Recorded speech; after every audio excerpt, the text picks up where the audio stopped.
नमो भगवते वासुदेवाय। प्रिय श्रोतागणों, मोहिनी एकादशी की आप सभी को बहुत बहुत शुभकामनाएं। भगवान विष्णु और माता लक्ष्मी की कृपा सदैव हम सब पर बनी रहे। एक बार धर्मराज युधिष्ठिर ने श्री कृष्ण से पूछा, हे जनार्दन, वैशाख शुक्ल पक्ष की एकादशी का क्या नाम है? उसकी विधि क्या है, सो मुझसे कहिए। इस पर भगवान श्री कृष्ण ने बताया, हे धर्मनंदन, पहले श्री रामचंद्र जी के पूछने पर जिस कथा को वशिष्ठ जी ने कहा, उस कथा को मैं कहता हूँ। श्री रामचंद्र जी बोले, सब पापों और दुखों को दूर करने वाले व्रतों में श्रेष्ठ व्रत को मैं सुनना चाहता हूँ। वशिष्ठ जी बोले, हे राम, तुमने अच्छा प्रश्न किया है। तुम्हारी बुद्धि श्रद्धा युक्त है। तुम्हारे नाम लेने से ही मनुष्य पवित्र हो जाता है। तो भी संसार के हित के लिए पवित्र करने वाले व्रतों के उत्तम एवं पवित्र व्रत को मैं तुमसे कहूँगा। हे राम, वैशाख शुक्ल पक्ष में जो एकादशी आती है उसका नाम मोहिनी है। वह सब पापों को हरने वाली है। मैं सत्य कहता हूँ कि इसके करने से प्राणी मोह जाल तथा पातकों के समूह से छूट जाता है। वशिष्ठ जी कहते हैं, यह पापों को दूर करने वाली, दुखों को नष्ट करने वाली है। पुण्य देने वाली शुभ कथा को एकाग्रचित होकर सुनो, जिसके श्रवण मात्र से ही बड़े बड़े पाप नष्ट हो जाते हैं। एक बार की बात है, धुतियान नाम का एक राजा राज्य करता था। वह धैर्यवान सत्यवादी राजा चंद्रवंश में पैदा हुआ था। वह प्याऊ, यज्ञशाला, तालाब, बगीचे आदि बनवाता था। उसके 5 पुत्र थे, सुमान, धुतिमान, मेधावी, सुकृत और दृष्ट बुद्धि। 5वां पुत्र दृष्ट बुद्धि बड़ा पापी था। जुआ आदि का उसको व्यसन था। देवता, अतिथि, वृद्ध, पितृ और ब्राह्मण आदि का पूजन नहीं करता था। वह अन्यायी और दुष्ट था। पिता के धन को नष्ट करता था। अभक्ष्य वस्तुओं को खाता था। उसके पिता ने उसे घर से निकाल दिया और बांधवों ने भी उसका त्याग कर दिया। घर से दूर होने पर उसने अपने भोजन की व्यवस्था के लिए अपने वस्त्र तथा अपने आभूषणों को बेचना शुरू कर दिया। धन समाप्त होने पर उसके मित्रों ने भी उसका साथ छोड़ दिया। वस्त्रहीन तथा भूख से वह चिंता करने लगा कि मैं क्या करूं, कहाँ जाऊं और किस उपाय से अपने प्राण बचाऊं। फिर उसी नगरी में वह चोरी करने लगा। कई बार पकड़ा गया और छोड़ दिया गया। अंत में वह दुराचारी दृष्ट बुद्धि मजबूत बेड़ियों से बांधा गया। वह राजा के डर से गहन वन में चला गया। वहाँ भूख प्यास से पीड़ित होकर इधर उधर घूमने लगा। फिर सिंह की तरह मृग, शुक्र और चीते को मारने लगा। वह निर्दयी पूर्व जन्म के पापों से पाप रूपी कीचड़ में फंस गया। दुख शोक से युक्त होकर वह दिन रात चिंता करता था। कुछ पुण्य के उदय होने से वह कौटिल्य मुनि के आश्रम में चला गया। वैशाख महीने में गंगा स्नान किए हुए तपस्वी कौंडिल्य मुनि के पास शोक से पीड़ित दृष्ट बुद्धि वहां चला गया। तपस्वी कौंडिल्य के गीले वस्त्रों के कुछ छींटे दृष्ट बुद्धि पर गिर गए, जिससे उसका हृदय परिवर्तन हो गया और कौटिल्य ऋषि के सामने हाथ जोड़कर बोला, ब्राह्मण, जिसके बिना यत्न किए जन्म भर के पापों का नाश हो जाए। कौंडिल्य ऋषि बोले, जिसको करने से तेरे सभी पाप नष्ट हो जाएं, उस उपाय को तू सावधान होकर एकाग्रचित्त से सुन। वैशाख शुक्ल पक्ष में मोहिनी नाम की एकादशी है। तू मेरे कहने से इस एकादशी का व्रत कर। यह मनुष्य के सुमेरु के समान पापों को भी नष्ट कर देती है। इस मोहिनी का उपवास करने से अनेक जन्मों के पाप दूर हो जाते हैं। मुनि के इस वचन को सुनकर दृष्ट बुद्धि अपने मन में प्रसन्न हुआ। कौंडिल्य के उपदेश से उसने विधि पूर्वक व्रत किया। इस व्रत के करने से उसके पाप दूर हो गए। फिर दिव्य शरीर धारण करके गरुड़ के ऊपर बैठकर विष्णु लोक को चला गया। वशिष्ठ जी कहते हैं, हे रामचंद्र, अंधकार रूपी मोह को नष्ट करने वाला यह व्रत है। इससे बढ़कर चर अचर तीनों लोकों में दूसरा व्रत नहीं है। हे राजन, यज्ञ, तीर्थ, दान आदि इसके 16वें भाग के भी बराबर नहीं है। यह मोहिनी का व्रत अति उत्तम है। इसके पढ़ने अथवा श्रवण करने से ही सहस्त्रों गोदान का फल मिलता है। समुद्र मंथन के दौरान समुद्र से अमृत से भरा कलश निकला। विभिन्न राक्षसों ने अमृत पर कब्जा करना शुरू कर दिया और अमर होने के लिए इसे देवताओं से छीन लिया। स्थिति इतनी खराब थी कि भगवान विष्णु को दुनिया में शैतानी प्रवृत्ति के फैलने की चिंता सताने लगी। उन्होंने राक्षसों को विचलित करने के लिए एक दिलचस्प तरीका निकाला और मोहिनी नामक स्त्री रूप धारण किया, जो अत्यंत आकर्षक थी और जो कोई भी उसे देखता था वह अन्य चीज़ों से विचलित हो जाता था। मोहिनी समुद्र मंथन के स्थान पर पहुंची और उसे देखकर राक्षस मोहित हो गए। वे सभी अपने होश खो बैठे और उस सुंदर महिला से उनकी नजरें ही नहीं हट रही थी। लाभ उठाकर भगवान विष्णु ने देवताओं और राक्षसों को अपने हाथों से एक एक करके अमृत पिलाने के लिए राजी किया। दानव सहमत हो गए और उन्होंने भगवान विष्णु के मोहिनी रूप को अमृत कलश दे दिया। फिर भगवान विष्णु ने सबसे पहले देवताओं को अमृत दिया। उस दौरान एक राक्षस ने भगवान का रूप धारण किया और अमृत पाने के लिए कतार में लग गया। तभी सूर्य और चंद्रमा द्वारा उसे पहचान लिया गया।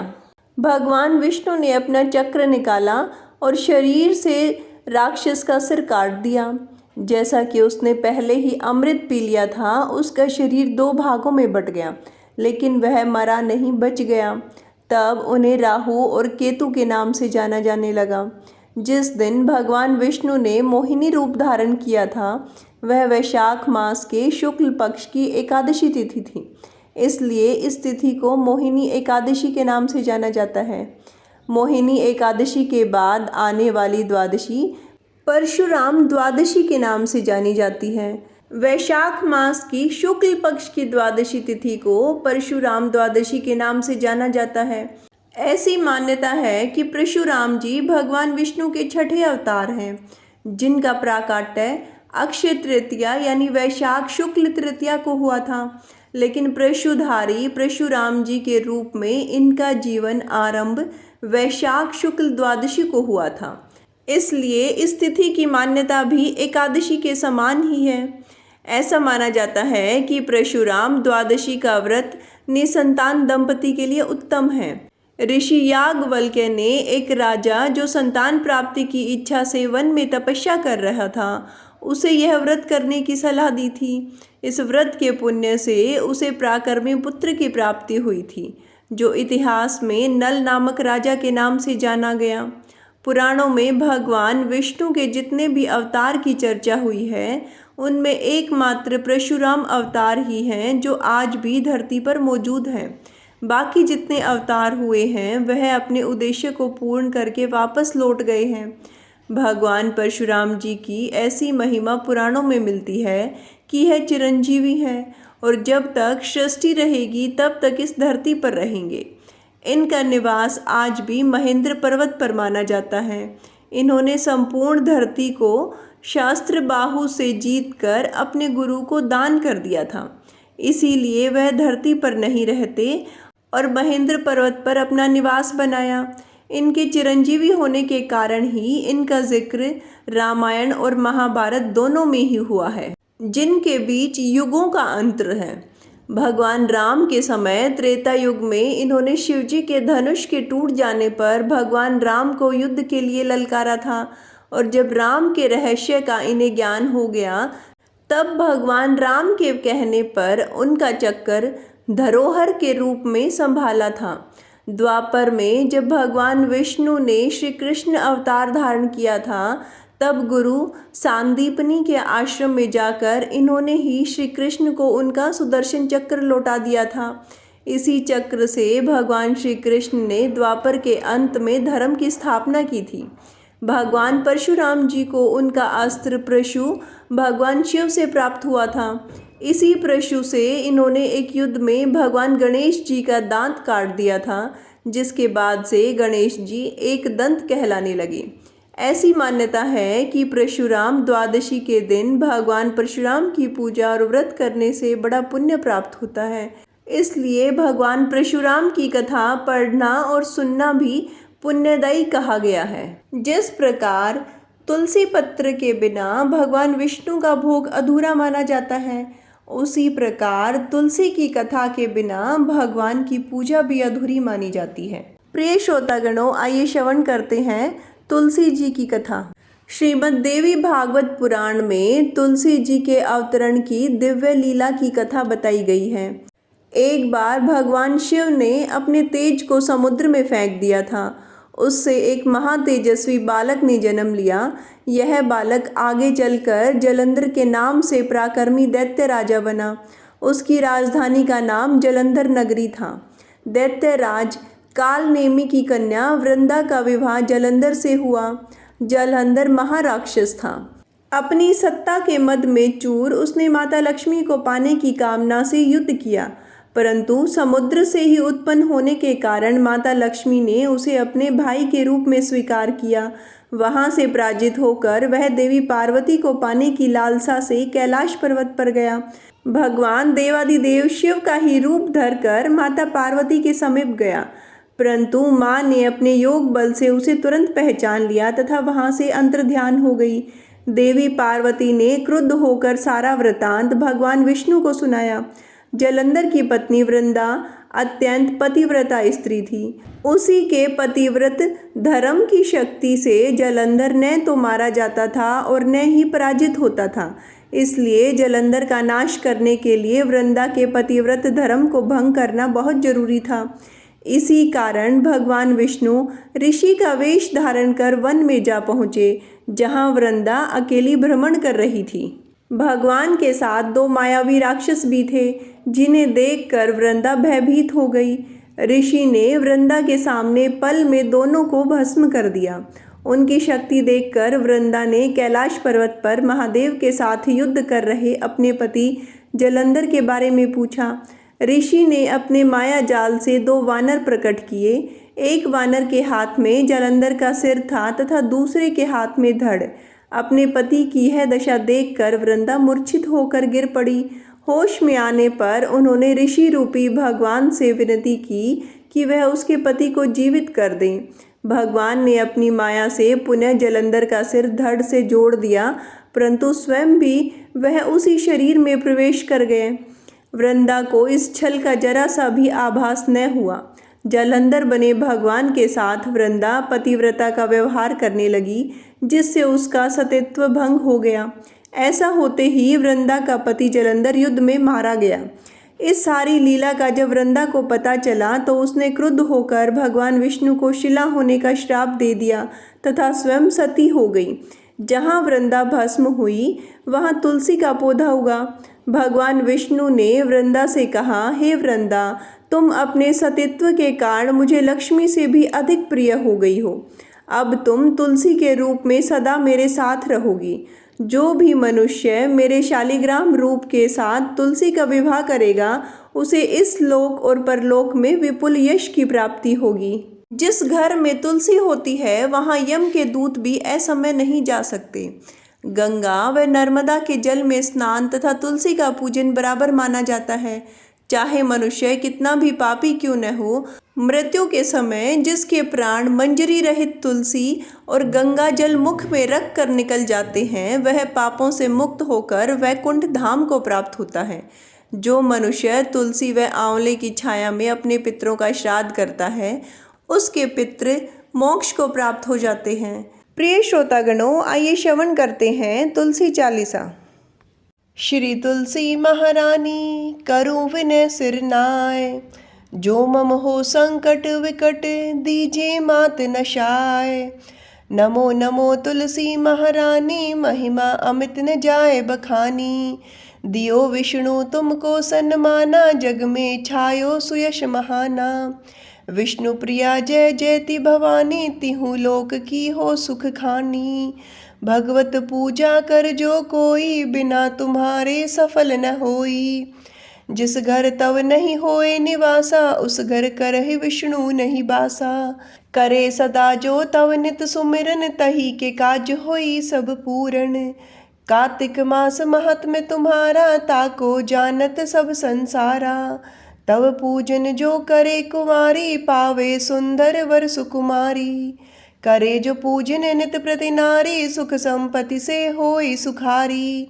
वृद्धा नारी करे जो पूजन, मिले भक्ति होवे पुलकित मन। श्रद्धा से पूजे जो कोई, भवनिधि से तर जावे सोई।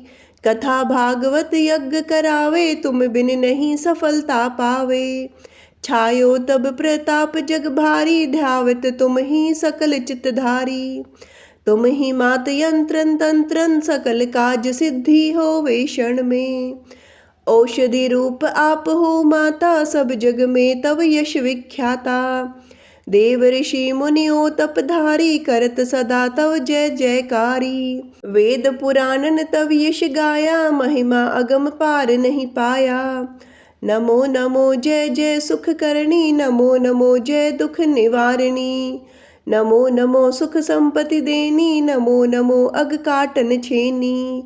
नमो नमो भगतन दुख हरनी, नमो नमो दुष्टन मद छेनी। नमो नमो भव पार उतारनी, नमो नमो प्रलोक सुधारनी। नमो नमो निज भक्त उभारनी, नमो नमो जन काज सवारनी। नमो नमो जय कुमति नशावनी, नमो नमो सुख उपजावनी।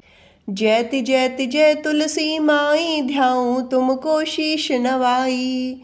निज जन जानी मोहि अपनाओ, बिगड़े कारज आप बनाओ। करूँ विनती मैं मात तुम्हारी, पूर्ण आशा करहूँ हमारी। शरण चरण कर जोरी मनाऊं, निश दिन तेरे ही गुण गाऊं। करहूँ मात अब मोह पर दाया, निर्मल होए सकल मम काया। मांगू मात यह वर दीजे, सकल मनोरथ पूर्ण कीजे। जानू नहीं कुछ नेम अचारा, क्षमहू मात अपराध हमारा। 12 मास करे जो पूजा, तासम जग में और न दूजा। प्रथम ही गंगा जल मंगवावे, फिर सुंदर स्नान करावे। चंदन अक्षत पुष्प चढ़ावे, धूप दीप नैवेद्य लगावे। करे आचमन गंगा जल से, ध्यान करे हृदय निर्मल से। पाठ करे फिर 40 की, स्तुति करे मात तुलसा की। यह विधि पूजा करे हमेशा, ताके तन नहीं रहे कलेशा। करे मास कार्तिक का साधन, सेवे नित पवित्र सिद्ध हुई जाही। है यह कथा महासुखदाई, पढ़े सुने सो भव तर जाई। तुलसी मैया तुम कल्याणी, तुम्हारी महिमा सब जग जानी। भावन तुझे माँ नित नित ध्यावे, गा गा कर माँ तुझे रिझावे। यह श्री तुलसी 40 पाठ करे जो कोय, गोविंद सो फल पावही जो मन इच्छा होय। प्रिय श्रोतागणों, तुलसी 40 का पाठ करने के बाद तुलसी माता की आरती का गायन अवश्य करें। इससे उच्च कोटि के पुण्य का लाभ मिलता है। तुलसी महारानी नमो नमो, हरि की पटरानी नमो नमो।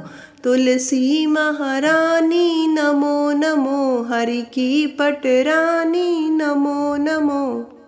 धन तुलसी पूरण तप कीनो, धन तुलसी पूरण तप कीनो। शालिग्राम की बनी पटरानी नमो नमो। तुलसी महारानी नमो नमो, हरि की पटरानी नमो नमो। जाके पत्र मंजरी कोमल, जाके पत्र मंजरी कोमल। श्रीपति कमल चरण लपटानी नमो नमो, हरि की पटरानी नमो नमो। तुलसा महारानी नमो नमो। धूप दीप नैवेद्य आरती, धूप दीप नैवेद्य आरती। पुष्पन की वर्षा बरसानी नमो नमो। तुलसा महारानी नमो नमो, हरि की पटरानी नमो नमो।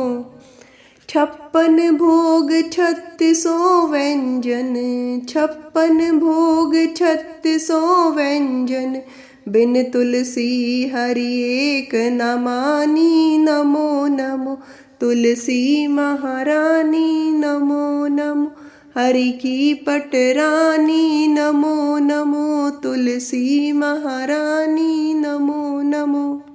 सभी सखी मैया तेरो यश गावे, सभी सखी मैया तेरो यश गावे, भक्ति दान दीजे महारानी। नमो नमो तुलसा महारानी, नमो नमो हरि की पटरानी। नमो नमो नमो नमो तुलसी महारानी, नमो नमो तुलसी महारानी, तुलसी महारानी। नमो नमो हरि की पटरानी। नमो नमो तुलसी महारानी, नमो नमो। प्रेम से बोलिए तुलसी माता की जय। श्री हरि विष्णु भगवान की जय। माता लक्ष्मी की जय।